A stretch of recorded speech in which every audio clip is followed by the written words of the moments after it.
그런 기쁨을, 그런 소망을 하나님이 오늘도 우리의 남은 인생 속에서 하나님 부어주실 줄로 믿으시길 바랍니다.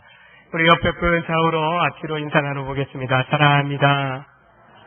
축복합니다. 여러분의 마음과 생각을 가장 잘 알아주는 사람이 누구입니까? 남편입니까? 아내입니까? 부모님입니까? 아니면 여러분의 자녀입니까? 내 생각 잘해주는, 내 마음 알아주는 사람에게 마음이 활짝 열립니다. 내 생각해주는, 나의 관심을 보이는 사람의 말과 표정을 보면은 안심이 됩니다. 저에게는 딸도 아들도 필요 없는 것 같아요. 없어서 하는 얘기지만 제 아내가 최고인 것 같습니다. 제 마음 생각 가장 잘 알아주는 것 같아요. 가장 가까이 있는 사람, 내 마음과 내 생각 그들이 잘 이해해 준다는 것이죠. 그래서 가까이 있는 또 함께하는 가족 그리고 믿음의 지체들에게 우리는 잘 해야 할 줄로 믿습니다. 옆 사람 바라보고 이렇게 한번 고백해 보겠습니다. 내 마음을 알아주니 고맙습니다. 그런데요, 나에게 가장 가까운 배우자나 가족이나 믿음의 지체들보다도 더 깊은 마음에 속 깊은 곳까지 감찰하고 또 헤아려 보시고 아시는 분이 계십니다. 바로 우리 하나님이십니다. 시편 139편에서 하나님이 이렇게 말씀합니다. 시인은 여호와여 주께서 나를 살펴보셨으므로 나를 아시나이다. 주께서 내가 안고 일어섬을 아시고 멀리서도 나의 생각을 밝히 아시오며 나의 모든 길과 내가 눕는 것을 살펴보셨으므로 나의 모든 행위를 익히 아시오니. 하나님께서 여러분의 모든 것들을 다 아십니다. 나를 가장 잘 아시기에 또한 나를 가장 잘 이해해 주시는 분이십니다. 여러분을 가장 잘 아시는 하나님, 여러분의 마음, 여러분의 심령을 감찰하시는 하나님 앞에 여러분의 인생을 내려놓고 맡겨드리시길 바랍니다. 반드시 여러분을 생각하시고 여러분의 소원을 들어주시는 줄로 믿으시길 바랍니다. 창세기 29장에서요, 레아의 태를 하나님이 여셨지만 라헬은 자녀가 없었다. 즉 라헬의 이 태는 닫으셨다. 애를 갖지 못하게 하셨다라고 말합니다. 라헬이 아이를 낳지 못하게 되자 아이 많이 낳는 그 언니 레아에 대해서 시기합니다. 그리고 남편 야곱에 대하여 원망과 불평을 쏟아냅니다.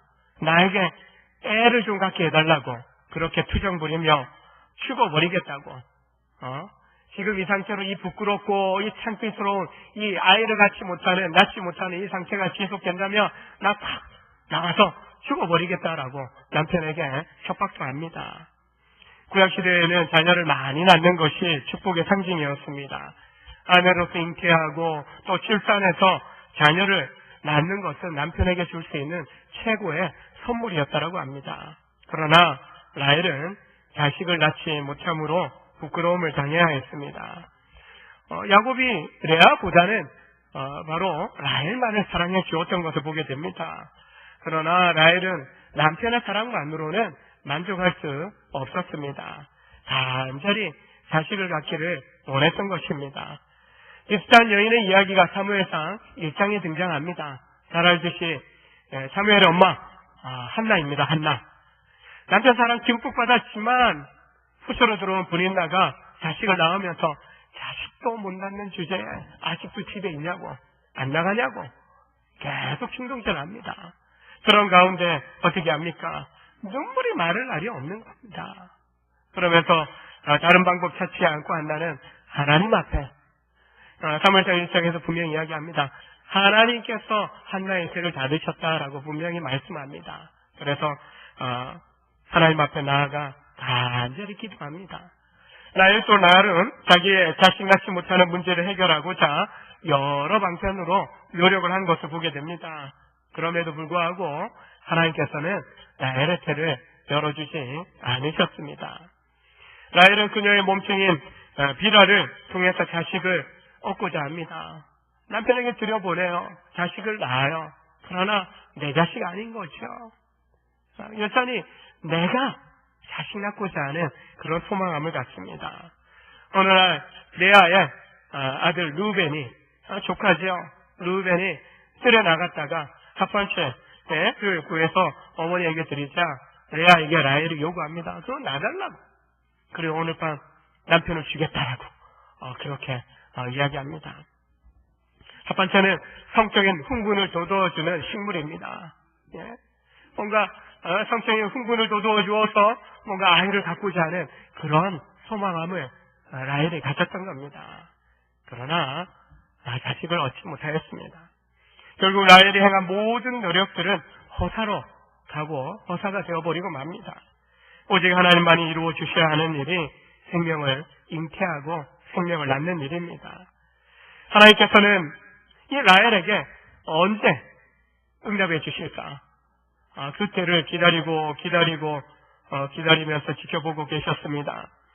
사람이 욕심을 버리고 모든 것을 포기할 때가 되어야 비로소 하나님께서 역사하시는 것을 우리의 성경에서 많이 찾아볼 수 있습니다.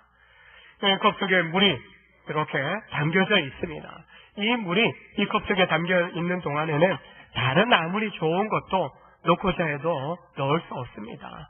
엽기적으로 그냥 막 섞어서 먹는다 하면은 모르겠지만은 내가 원하는 것을 먹기 위해서는 이 잔 속에 있는 물을 비워내야 더 좋은 것이든 내가 원하는 것이든 이 잔에 담아서 마실 수 있는 것입니다. 우리의 마음, 우리의 인생도 마찬가지입니다.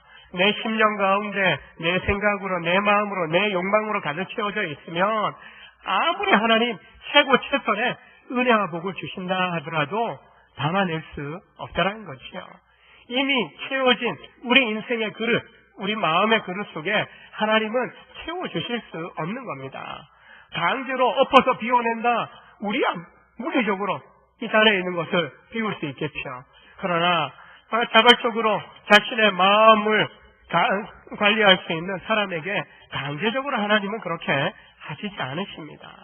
우리가 그 욕심을, 욕망을, 내 생각, 내 마음들을 비워낼 때 비로소 하나님께서 그 빈 마음 가운데, 인생의 빈 그릇 가운데 하나님이 기뻐하시는, 하나님이 정말 최선으로 주시고자 하는 것을 은혜와 복으로 부어 주시게 되는 것입니다. 이처럼 라헬은 그녀가 할 수 있는 모든 노력들 다 해왔습니다. 다 해봤어요. 근데 다 허사가 되었습니다. 그리고 이제 자신의 노력들을, 인간적인 방법들을 다 내려놓게 되는 것입니다. 하나님 앞에서 포기하고 남편 야곱이 말한 것처럼 임신하지 못하게 하신 이는 하나님이시다. 내가 어떻게 자식을 갖게 하고 자식을 낳게 할 수 있냐? 하나님이 주시지 않는데 그 남편의 말에 귀를 기울이게 되고 하나님 앞에 자신의 모든 욕심들을 내려놓게 됩니다. 바로 자신을 비우게 된 것입니다. 라헬만 그런 것이 아닙니다. 야곱도 외삼촌 집에 와서 이 우물가에서 만났던 라헬의 첫눈에 반해버렸다고 했습니다. 그녀와 결혼하고 자식을 낳고 좀 재산을 모아서 다시 가나안 땅으로 돌아가면 되겠다. 나름 이 계산이 빠른 잔머리가 잘 굴러가는 그런 야곱이었습니다. 예? 만남부터 그냥 속사포적으로 어떻게 가정을 이루고 가정을 또 부흥케 할까 그런 계산들이 다 들어간 거죠. 그러나 하나님 어떻게 하십니까? 그의 계산대로 하나님 이루어 주시지 않으십니다. 라헬이 아니라 하나님께서는 레아를 통하여 더 많은 자녀들을 주신 것을 보게 됩니다. 야곱의 빠른 계산, 야곱의 계획, 라헬의 자식 없음, 이런 과정을 통해서 야곱이 뜻한 대로 하나도 이루어지지 않게 되는 것을 보게 됩니다. 내 뜻대로, 내 방법대로, 내 계산대로 되어지지 않는다라는 것을 하나님께서는 야곱에게, 라헬에게 가르쳐 주신 것입니다. 이제 때가 되어서 다 내려놓고 내 계산, 내 계획 다 내려놓은 그때 비로소 하나님께서 오늘 22절에 라헬을 생각하신지라, 라헬을 기억하셨다라고 말합니다. 라헬의 문제의 해결이 바로 모든 생명의 죽은 자이신 하나님만이 해결해 주실 수 있다는 것을 분명하게 말씀해 주고 있는 겁니다. 라헬만 그렇습니까? 우리도 마찬가지입니다. 우리 인생에 그 어떤 문제가 우리 앞에 펼쳐진다 할지라도 우리가 할 수 있는 것도 있습니다. 결코 생명의 문제는 우리의 힘으로 되어지지 않는 부분이라는 거죠. 이것도 내가 할 수 있고 저것도 내가 할 수 있고 내 계산대로 척척척 이루어질 것처럼 계획을 세우고 진행해 나가봅니다. 그러나 많은 일들이 내 뜻대로 내 계산대로 되어지지 않는 일이 더 많다는 것입니다. 이처럼 하나님께서는 우리의 인생 가운데 모든 문제들 혼자 알아서 하게 하시지 않고요. 함께 풀어가시고 또한 우리 인생 가운데 하나님 섭리하셔서 함께 하셔서 풀어주시고 열어주시기를 원하시는 것입니다. 하나님께서 라헬을 생각하셨다라는 것은 라헬이 바로 언약의 사람인 것을 보게 됩니다. 야곱을 언약에 이제 계보를 잇는 그런 계승자로 하나님이 택하셨습니다. 그리고 그를 통해서 언약을 계승할 자식을 주는데 그 아들을요, 그래도 야곱이 자랑한 라헬을 통해서 하나님이 주시기를 원하셨던 것을 보게 됩니다. 바로 하나님께서는 라헬을 통하여 언약의 자손 요셉을 주시게 됩니다. 성경에 등장하는 아브라함, 이삭, 야곱 그리고 요셉, 정말 언약의 조상의 반열에 오르는 인물로 바로 라헬을 통해서 그 첫째 아들이 할 수 있는 요셉을 주신 것을 보게 됩니다. 믿음의 사람들이나 우리들이나 많은 기도로 하나님 앞에 나아갑니다. 그러나 우리가 구하여도 받지 못할 때가 있는데 야고보는 4장에서 정령으로 쓰려고 잘못 구하기 때문에 우리가 바로 구하여도 얻지 못한다라고 말씀합니다. 자기 정욕을 위해서 이기적인 목적으로 구하는 기도는 결코 하나님께서 응답하시지 않으신다는 겁니다. 라헬이 그동안 자식을 얻으려고 하나님께 부단히 노력하고 구하지 않았습니까? 그러나 그의 구하는 것을 보게 되면 남편의 사랑을 받았어요. 남편 야곱의 사랑을 독차지했다라고 볼 수 있는 겁니다. 그리고 어떻게든 나의 결혼식을 망가뜨려버리고 나의 첫날밤을 빼앗아버렸던 그 언니 레아, 그 언니를 시기하고 질투하며 이기려고 하는 그런 욕심이 그녀에게 가득 차 있었던 것을 보게 됩니다. 어찌되었든지 자식을 낳고자 하는 목적은 뭐예요? 남편 사랑 이미 독차지했지만 자식에 대한 부분에 있어서도 내가 애 낳기만 해봐라, 내가 다 쫓아내버린다, 그런 심정이 라헬에게 있지 않았을까 생각을 해봅니다. 언약의 자손을 주시고자 하셨던 하나님은 이런 라헬에 바르지 못한 그 마음의 상태가 변화될 때까지 기다리신 것을 보게 됩니다. 그리고 준비되었을 때 은혜를 베푸시고 사람의 욕심이 아닌 하나님의 영광에 합당한 생명의 선물로 아들을 주신 것을 보게 됩니다. 하나님의 생각에 하나님의 뜻에 맞추어져야 우리의 인생길이 열릴 줄로 믿으시길 바랍니다. 내 뜻대로 왜 안 되는 거예요? 내가 구한 대로 왜 안 되는 거예요? 하나님은 그건 네 생각이고, 우리의 생각대로 하나님의 뜻이 펼쳐지는 것이 아닙니다. 오히려 내 생각 내려놓고 내 뜻을 내려놓고 하나님의 뜻에 하나님의 생각에 우리가 들어갈 때, 또한 그 생각에 맞춰질게 될 때 하나님이 우리의 인생길을 열어주시고 복되게 형통케 하시는 줄로 믿으시길 바랍니다. 이처럼 바로 하나님께서 라헬의 소원을 들으시고 라헬의 태를 열어주시게 되는데 바로 준비되었다는 거예요.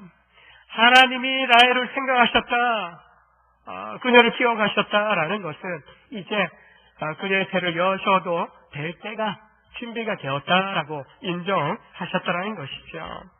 라헬이 아들을 낳은 것은 오직 하나님께서 그녀의 기도를 들으시고 그녀의 태를 여셨기 때문에 아들을 낳게 된 것입니다. 어떤 인간적인 방법으로도 생명이 잉태되는 것이 아닙니다. 요즘 불임으로 잉태가 어려워서 시험관 하기를 시도하는 젊은 부부들이 많이 있는 것을 여기저기 목회 가운데 보아왔습니다. 자녀 잉태 기도의 제목을 들을 때마다 함께 기도하게 됩니다. 목장에서도 기도하고요, 또 함께 전도에서도 기도하고, 또 믿음의 동력자들 함께 기도하는 사람들과 기도의 제목을 놓고 기도하게 됩니다. 그런 가운데 하나님 은혜 주셔서 생명을 잉태케 하시고 또한 순산하여 잘 기르고 있는 그런 가정들, 또한 순산의 때를 기다리고 있는 가정도 있는 것을 보게 됩니다. 이처럼 참 아이를 간절히 사모하였지만 얻지 못하다가 하나님께서 죄를 여셔서 또 자연적으로 때로는 시험과 나기로 이런 또 잉태의 방법들을 통해서 생명을 주시는 것을 보게 됩니다. 이런 과정들을 볼 때마다 저는 라헬의 모습을, 한나의 모습을 생각해 보게 됩니다. 정말 인간의 방법으로 생명이 잉태되는 것이 아니라는 것입니다. 오직 하나님께서 특별한 계획이 있는 사람, 하나님이 뜻하신 사람들, 특별한 계획 가운데 잉태케 하시고 또한 승산케 하셔서 그들이 하나님 나라의 존귀하게 쓰임 받도록 그들을 세워가시는 것을 보게 됩니다. 뭔가 좀 더디다라고 할 때 오히려 옷만 불평하는 것이 아니라 오히려 더 간절히 하나님 앞에 은혜를 구하며 나아갈 때 하나님이 생각하신지라, 하나님이 기억하신지라, 하나님께서 인정하실 때 오히려 생명을 주시고 그 생명을 통하여 가정 가운데, 집안 가운데, 하나님 나라 가운데 존귀한 인물로 축복하시는 그런 복을 여러분 가운데도 허락해 주실 줄로 믿으시길 바랍니다. 교양의 발달로 불임도 많이 극복되고 있지만 여전히 생명은 하나님이 주십니다. 사람이 생명의 주가 될 수 없는 거죠. 인공수정합니다. 생명복제도 이렇게 과학의 발전으로 이룰 수 있다라고 이야기도 합니다. 그러나 그것조차도 하나님께서 허락하신 임신의 번성의 한 축복의 부분이라고 이야기할 수 있는 거죠. 생명의 복제이고 수정의 방법을 달리하는 것이지 결코 생명을 창조하는 것은 아니라는 겁니다. 창조는 바로 하나님의 유일한 그런 정말 능력 가운데 있다라는 것을 우리는 기억해야 하는 것입니다. 오직 하나님만이 생명의 구원이 되신다라는 것을 우리가 결코 잊지 말아야 됩니다. 우리가 만약에 생명의 주인 양 그렇게 교만하게 행동한다면 결코 하나님은 생명을 주시지 않을 것입니다. 하나님께서 나에게 생명 주신 것, 우리의 가정 가운데 자녀를 주신 것 생각해 보면 하나님께서 그것 자체로 생명의 복을, 또 자손을 통한 생명의 은혜를 허락해 주셨다라는 것, 그리고 그 생명의 축복 가운데 함께하고 계시다라는 것을 우리가 믿음으로 받아들일 수 있어야 합니다. 라헬이나 한나는 자식 없음에 대해서 큰 고통을 겪었습니다. 그 고통에서, 부끄러움에서 벗어나고자 하는 것이 간절한 소원이었던 것을 보게 됩니다. 하나님께서 그들을 생각하심으로 태를 열어주셨고 잉태하여 아들을 선물로 얻게 하셨습니다. 여러분, 지금 여러분의 삶에 큰 고통이고 또한 수치스러운 인생의 문제가 있다면 무엇입니까? 그 상황을, 그 문제를 가지고 간절히 하나님 앞에 간구해 보시길 원합니다. 주님께서 반드시 여러분의 소원을 들으시고 여러분의 인생길을 열어주실 줄로 믿습니다. 내가 생각한 것보다도요, 내가 이제까지 경험한 것보다도 하나님은 더 놀라우신 분이십니다. 능력이 있으신 분이십니다. 내 생각을 제한할지라도 나의 믿음은 약속하신 말씀 안에서 더 크신 하나님, 더 놀라우신 하나님, 충분히 우리 인생 가운데 하나님은 나타나 주실 수 있다라는 것, 그것을 오늘 약속의 말씀 속에서 또한 우리가 믿음으로 받고 우리를 통하여, 우리의 자손을 통하여 또 우리의 믿음의 인생 속에서 놀라운 일들을 또한 열어가시기를 원하시는 그 하나님 앞에 믿음으로 구하고 믿음으로 순종해 나아가시길 주의 이름으로 축원합니다. 응답해 주신 하나님 앞에 라헬이 감사 고백합니다. 그리고 하나 더 소원을 이야기합니다. 하나님의 은혜로 그토록 염원했던 아들 요셉을 낳았습니다. 아들을 낳고 나서 이렇게 고백합니다. 하나님이 나의 부끄러움을 씻으셨다. 아들 없어서, 자식 없어서 너무 창피했는데, 부끄러웠는데 하나님이 아들 주셨다라는 겁니다. 그래서 씻어주셨다, 제거해 주셨다, 그런 의미의 요셉이라는 이름을 짓습니다. 그러면서 또 고백을 합니다. 주께서 나에게 또 다른 아들 하나를 더 주시면 좋겠습니다라는 소망을 구하게 됩니다. 그래서 요셉의 이름 뜻은요, 제거, 시습, 그리고 더함이라는 그런 두 가지 의미들이 더해지고 있는 것을 보게 됩니다. 하나님 앞에서 감사와 소망을 아들의 이름을 통해서 고백한 것입니다. 여러분, 자녀들을 볼 때마다 하나님 앞에 감사할 수 있기를 원합니다. 하나님의 기업으로, 하나님의 축복의 선물로 우리에게 주신 자녀들입니다. 선물을 받을 때 감사 인사를 나누지 않습니까? 세상의 선물들은 그냥 쓰고 또한 다 달아 없어지게 되는 것을 보게 됩니다. 하나님의 기업으로 주신 자녀들은요, 달아 없어지는 게 아니라 날로 날로 성장하고요, 더 지혜로워지고요, 강건해지고요, 놀랍게 나를 닮은 듯 하지만은 더 놀라운 그런 하나님의 사람으로 성장해 가고 있고, 더 놀랍게, 나보다 더 놀랍게 하나님 나라의 존귀한 인물로 쓰임받을 것을 소망하며 우리가 축복하고 있지 않습니까? 이처럼 그런 축복의 선물로서 성장하는 자녀들을 볼 때마다 우리는 하나님 앞에 감사해야 하는 것입니다. 하나님께서 라헬의 소망대로 두 번째 아들도 주셨습니다. 안타까운 것은 둘째 베냐민을 출산하면서 라헬이 죽게 된 것입니다. 결혼 초기에 라헬이 남편의 사랑과 더불어 자식까지 얻게 되었다면 기고만장했을 것입니다. 그런 정말 교만할 수 있는 상황들을 하나님은 막아주신 거죠. 하나님 왜 막으셨을까? 원망불평할 수 있고 나가 죽겠다라고 원망했던 라헬의 그런 반응을 볼 때 정말 부끄럽고 고통스러웠다라는 것을 생각해 볼 수 있는 거죠. 우리 안에도 그런 원망과 불평이 하나님을 향하여 나올 때도 있을 것입니다. 그러나 왜 막으셨을까? 하나님은 하나만 보지 않으십니다. 우리는 눈앞에 펼쳐지는 인생의 현상만 바라보고 있지만 하나님 그 너머에서 우리가 생각지도 못하는, 우리가 경험도 못한 그 놀라운 일들을 바라보시면서 더 좋은 것들로, 더 유익한 것들로 주시고자 하신다라는 겁니다. 라헬에게 자식 없는 고통과 수치를 통해서 겸손히 낮아지게 하십니다. 내 뜻대로 모든 것이 이루어졌다면 야곱이나 라헬은 하나님 없이 자기 힘으로 모든 것을 이루고자 했을 것입니다. 그런 자세는, 그런 모습은 언약의 계승자로서 하나님 나라의 존귀한 일꾼으로서 쓰임받기에 부족한 모습입니다. 조마치 아니하도록 오히려 고통과 수치의 연단의 과정을 통해서 언약의 계승자로서의 온전한 모습을 만들어 가신 것입니다. 하나님께서는 야곱과 라헬이 그 연단을 통과하면서 낮아지고, 그리고 더 이상 사람의 욕심에 빠져 지내지 않고 오직 하나님을 의지하고 믿음으로 나아가게 하신 것입니다. 그 연단의 과정을 통과했을 때 바로 하나님은 라헬을 생각하시고 그녀의 부끄러움을 씻어주시고 그녀의 소원대로 또 다른 자식까지 주시는 놀라운 축복을 허락해 주신 것입니다. 사무엘상 1장에서 한나는 괴로운 마음으로 하나님 앞에 기도하고 통곡하며 소원합니다. 자식을 달라 하는 욕심이 라헬은 결혼 초기에는 어떻습니까? 남편 사랑과 함께 내가 언니를 이기려고 하는 그런 욕심이 크지 않았습니까? 한나 또한 분인나의 그런 충동질로부터 좀 벗어나고, 나도 아들 있어, 나 무시하지 마, 뭔가 나도 소유하고 있고 나도 힘이 있어, 내 인생의 노년에 내 아들이 나를 지켜줄 거야, 사람을 의지하고 사람을 바라보는 그 마음을 여전히 가지고 있었을 겁니다. 그러나 그녀는 하나님 앞에 나아갈 때마다, 그리고 사무엘상 1장에서는 결국에 고백합니다. 하나님, 아들 주시면 내 거 안 하겠습니다. 저 아들 바라보고 살지 않겠습니다. 하나님 앞에 드리겠습니다. 하나님 앞에 머리가 칼을 대지 않고 삭도 되지 않고 나시의 힘으로 구별하여 하나님의 사람으로 살도록 드리겠습니다.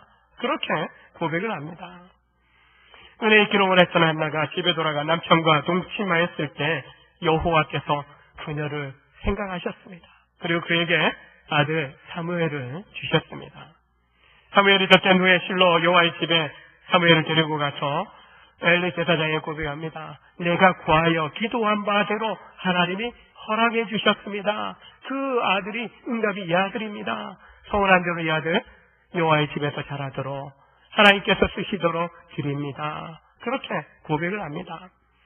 내 욕심 내려놓고 내 뜻 내려놓고 주님의 뜻이 어디 있는지 주 뜻대로 하옵소서라고 그렇게 고백하며 나아갔을 때, 이후에 매년 제사 때마다 절기 때마다 와서 번제물 드리고 아들 챙겨주고 가는 그 모습 보면서 엘리는 하나님 앞에 기도합니다. 이 아들을 대신하는 후사를 주십시오라고 축복 기도합니다. 그 이후에 사무엘 외에도 한나는 세 아들과 두 딸을 더 하나님으로부터 받게 되어집니다. 사람의 방법과 사람의 의지가 하나님의 은혜와 축복을 받는데 걸림돌이 될 수 있다라는 것을 우리는 알아야 됩니다. 하나님은 우리를 생각하실 때 그 걸림돌 될 만한 내 중심, 내 욕심, 내 욕망, 내 뜻, 그거 내려놓을 때까지 하나님은 기다리시는 겁니다. 그리고 하나님 뜻에 합당한 자세로 나아갈 때 하나님의 놀라운 은총을 부어 주시는 겁니다.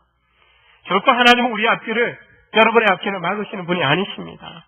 우리의 간절한 기도에 대해서 무시하는 분도 아니십니다. 하나님은 우리에게 복을 주시기를 원하십니다. 그리고 우리의 간절한 부르짖음에 응답하기를 기뻐하시는 분이십니다. 우리가 잘 아는 예레미야 33장 3절에 너는 내게 부르짖으라 내가 내게 응답하겠고 내가 알지 못하는 크고 엄밀한 일을 내게 보이리라. 요셉이 어떤 인물이 될지, 사무엘이 그 위대한 선지자 제사장이 될지 그 어머니들은 알지 못했어요. 그러나 하나님은 그들이 구하고 온전히 자신의 뜻을 내려놓고 엎드렸을 때, 하나님 앞에 나아갔을 때 그들이 알지 못하는 놀라운 하나님의 비밀을 그들의 아들의 세대 가운데에서 하나님 쓰시는 존귀한 인물로 그들을 세워 가셨던 것을 보게 됩니다. 라헬을 생각하시는 하나님께서 여러분을 생각하고 계신 줄로 믿으시길 바랍니다. 하나님의 뜻이 우리 가운데 열어지면 어떤 길이 열어지고 또 다른 일들이 더해지는 축복까지 임할 것입니다. 하나님은 복을 주시고 또한 복을 더하여 주시는 하나님이십니다. 하나님을 사랑함으로 또한 하나님뿐만 아니라 이웃에 대하여 나누고 또한 살 수 있도록 더 많은 축복으로 하나님은 우리에게 더해주기를 원하시는 분이십니다. 우리의 생각, 사람의 관심에 우리의 시선이 가고 우리의 마음이 가서는 안 될 것입니다. 사람의 마음, 사람의 시선, 사람의 관심과 생각은 잠깐 우리를 만족해하고 우리에게 기쁨을 줄 수 있을 겁니다. 그러나 시간 지나면 사람들의 말과 사람들의 그런 인정들은 금방 사라지고 말 겁니다. 사람은 때가 되면 죽는 거 아니겠습니까? 영원하지 않다라는 겁니다. 그러나 영원하신 하나님의 관심과 사랑, 생각 속에 우리가 들어간다면 하나님의 영원하신 관심, 영원하신 사랑, 영원하신 생각 속에서 우리를 향하여 베풀어 주시는 그 은혜 가운데 들어간다면 결코 우리는 인생길 속에서 좌절하지 않게 될 것입니다. 이제까지 하나님 우리를 생각하심으로 우리 인생 가운데 믿음의 성장을 이루어왔고 믿음의 가정을 이루어왔고 교회를 세워왔고 또한 남은 인생 속에서도 하나님 주실 은혜들을 소망하며 우리는 나아갈 것입니다. 중요한 것은요, 우리가 믿음으로 내 안에, 우리 안에 약속하신 말씀으로 성령으로 함께 하시는 주님, 그 주님이 오늘 라헬을 생각하시고 라헬 가운데 은혜를 베푸신 것처럼 우리 삶 가운데 베푸시는 은혜, 우리를 생각하시고 우리 인생에 관심을 갖고 계신 것에 대하여 믿음으로 순종하며 나아갈 때 우리는 하나님께서 우리에게만 주실 뿐만 아니라 우리를 통하여 또한 그 은혜와 복을 흘러보내는 나누는 삶을 통하여 더 많은 택한 백성들이 주의 은혜를 경험하고 주의 복을 경험하게 하심을 우리는 보게 될 것입니다. 머무는 인생이 아니라 더 나아가고 넓어지는 그런 믿음의 지경을 넓혀가는 복된 우리 성도들이 되었으면 좋겠습니다. 하나님이 생각하시는 그 때는 무엇입니까? 우리 기도의 지경이 좀 넓어지는 겁니다. 믿음의 지경이 좀 넓어지는 겁니다. 눈앞에 세상의 것만 바라보는 것이 아니라 눈앞에 나타나는 세상과 세상에 있는 것을 뛰어넘어 하나님이 역사하실 그 순간을 바라보며 믿음으로 바라보며 우리가 나아갈 때, 엎드릴 때, 믿음으로 순종할 때 하나님은 그렇게 정말 하나님 앞에 맞춰오는, 하나님 앞에 순종해오는 우리를 통해서 하나님 나라의 존귀한 사람들을 내시고 또한 만들어 가시고 세워 가시고 또한 열어 가실 줄로 믿습니다. 그 삶의 그 중심에 여러분이 있어 하나님을 경험하고 또한 그 은혜와 복을 또한 누리고 또 흘려보내실 수 있기를 주의 이름으로 축원합니다. 축원합니다. 기도하시겠습니다. 하나님 아버지 감사합니다. 죄악 가운데 저희들